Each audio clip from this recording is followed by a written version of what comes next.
It's a grim but necessary consideration. How to dispose of fetal tissue when a pregnancy ends in abortion or miscarriage. They're incinerated. Incinerated, then buried in a sanitary landfill.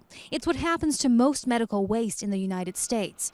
But the state of Texas wants to force medical providers to treat fetal tissues differently, to cremate or bury them in a cemetery. We think that these rules add some measure of dignity to these unborn children who die from miscarriage or from elective abortions. But is fetal tissue indeed unborn children, the term used by anti-abortion activists, or is it medical waste?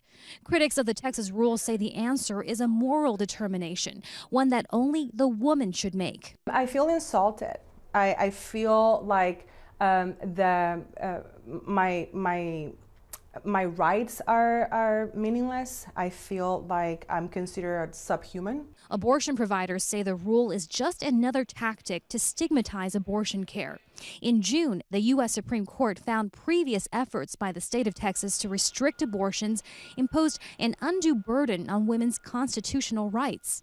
Just 4 days later, state leaders here at the Texas state capitol proposed the new fetal remains rule, prompting accusations of being sore losers and of using the state's administrative powers to get around the legislative process. It disgusted me when I first heard about it. Valerie Peterson was 3 months pregnant when she learned her fetus had a fatal brain abnormality.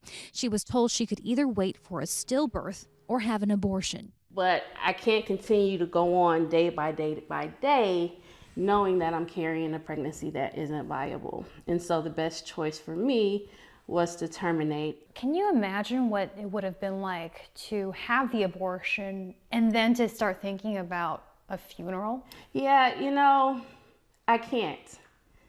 I really can't. And I don't think a lot of women can. It's just something that you're already an emotional wreck, because that's like I was, and then to have to make a decision on what to do with the remains would have made my grief worse. Abortion providers argue the rules would also raise the cost of abortions. And the general medical community says for the 1 in 5 pregnancies that end in miscarriage, the rules are a cruel twist of the knife. It's an attack on women.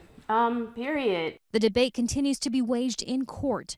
A federal judge has until January 6th to decide whether the Texas fetal remains rule may take effect. Heidi Jo Castro, Al Jazeera, Austin, Texas.